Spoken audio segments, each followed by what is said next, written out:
Hi everyone. In today's class, we'll talk about metal alloys. Metal alloys are actually homogeneous mixtures.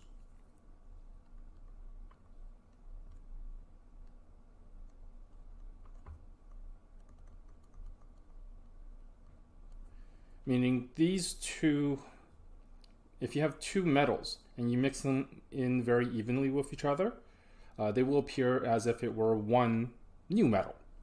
So metal alloys are homogeneous mixtures of two or more metals.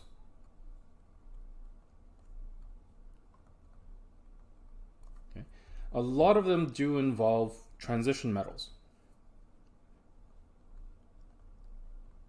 So many involve transition metals.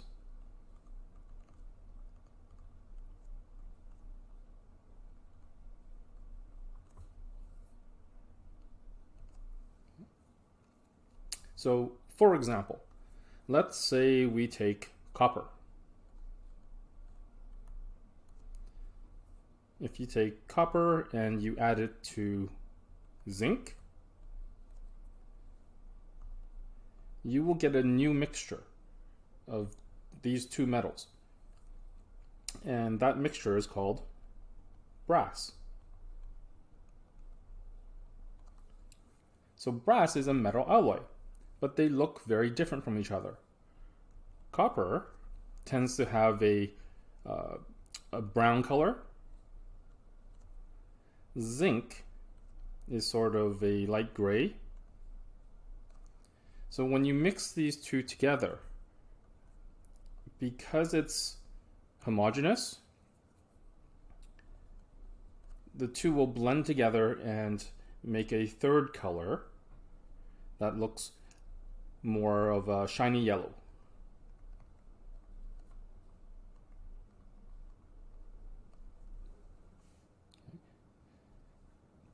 If they were not homogeneous and they were instead heterozygous, you would see a metal that has a little bit of brown and gray together. Okay, so it usually would mean that it didn't mix evenly. But because copper and zinc does mix evenly, it creates a new type of color that basically we call brass. Okay, and brass looks very golden in color. Okay. So why bother mixing these metals together? Well, metal alloys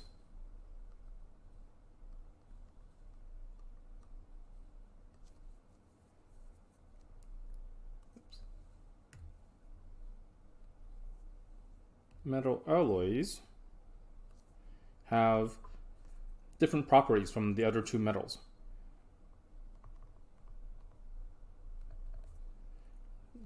Different physical properties.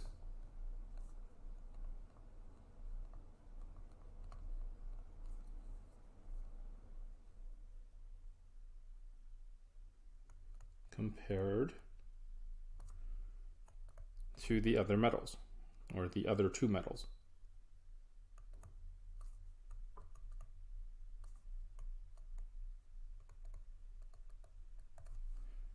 Most of the time, they're more durable. So alloys are more durable, which we tend to think of as being stronger.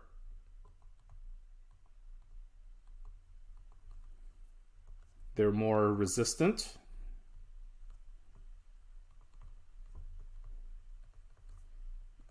To chemicals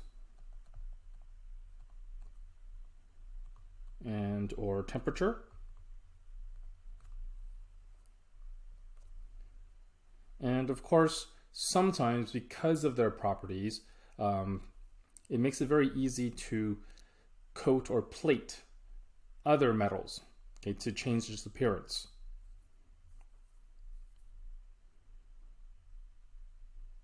So they can be used to coat or plate other metals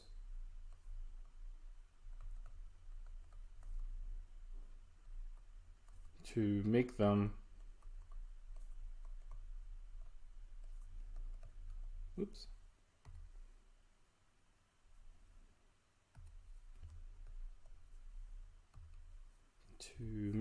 look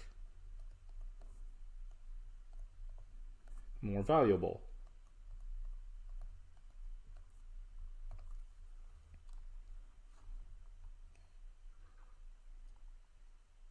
So when we look at some of these examples, you'll probably understand what I mean by making them look more valuable. So if you have a metal alloy made from these particular combination of metals, for example, copper and tin will give you bronze.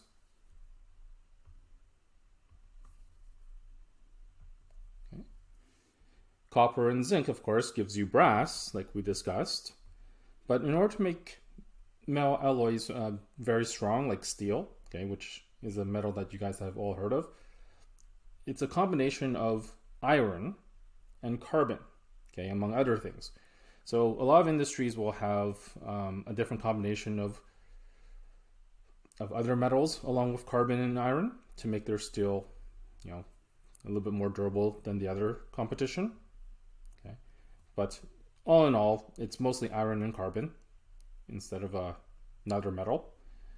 There's nickel and chromium to make nichrome, and then for most jewelry, you have gold and copper. Okay, when you have gold and copper, you get rose gold, which looks more like this one here. And then when you have gold, nickel, and palladium, you get white gold. And then if you want the more traditional looking type of gold, it's gold plus copper and silver to make yellow gold, like that guy there. But all of these are not pure metals. They're just mixtures of two metals. So one of the things that you will have a chance to do in the lab, okay, in the next day or so, is to actually make your own metal alloy. And we're going to use a penny. Okay.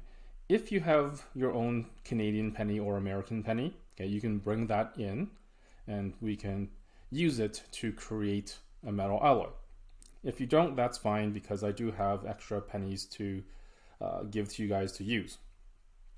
Now, when you look at a Canadian penny, pennies that are older than the 1980s, okay, particularly 1985 or 86 and older, like this one here, where it's minted 1969, they actually have a different composition than more modern pennies, okay, the ones that were made around the year 2010, okay, and above. The main difference is the types of metals that make up the penny. So traditionally, pennies in the 1960s are mostly copper.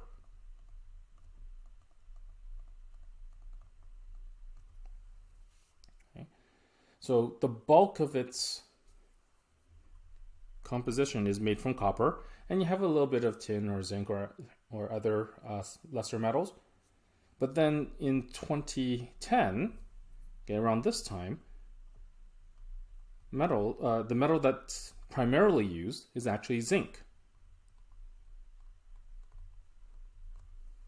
Okay, so you have zinc pennies that are coated with a copper plating, okay, so that they look copper, but they're actually made of zinc.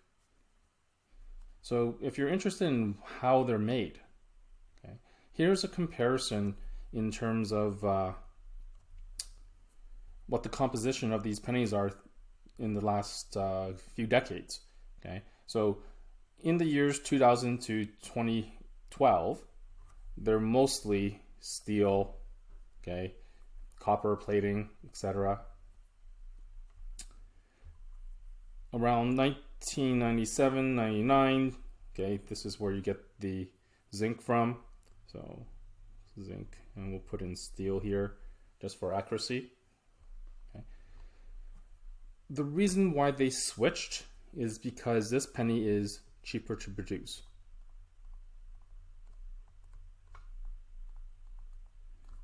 Okay. Back in the 60s, it wasn't as expensive to use copper. Okay, so that's why a lot of the pennies were copper. But once you start making a penny and it costs more than a penny to make, okay, then you're losing money. All right, so that's why they make the switch over. So if we go back to the 80s, a copper penny was still, a Canadian penny was still primarily made of copper. Okay, all the way up until the late 1990s. So all in all, when you look at today's pennies, they do look very different from older pennies. And if you have older pennies, okay, you might possibly want to bring those in. Okay, just make sure that those pennies are somewhat clean and there's not a lot of stuff that's forming around it, like rust or dirt, okay, or tar or anything like that. Because the cleaner the penny is, the better this process will work, okay, in terms of making a metal alloy. So you can bring in your old pennies. It doesn't have to be an old penny. Okay, even if you brought in a penny from the 2000s and up, okay, this process will still work, okay, because we're going to make sure it works. But the older pennies, you'll see much more of a difference.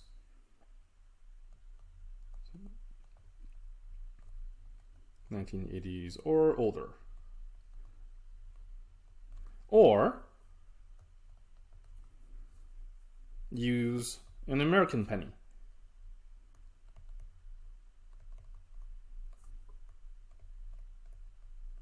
Okay, because American pennies typically have a little bit more copper than the current Canadian pennies.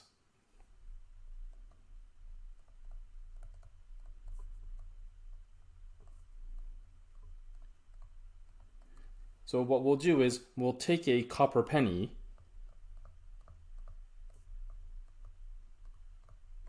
we're going to add a little bit of zinc to it, and we're going to make brass pennies.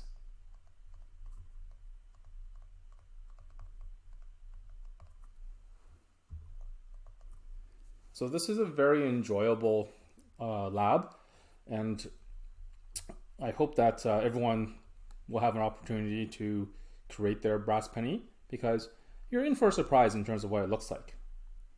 All right, that's all I have for today. See you guys soon, and remember to bring your pennies.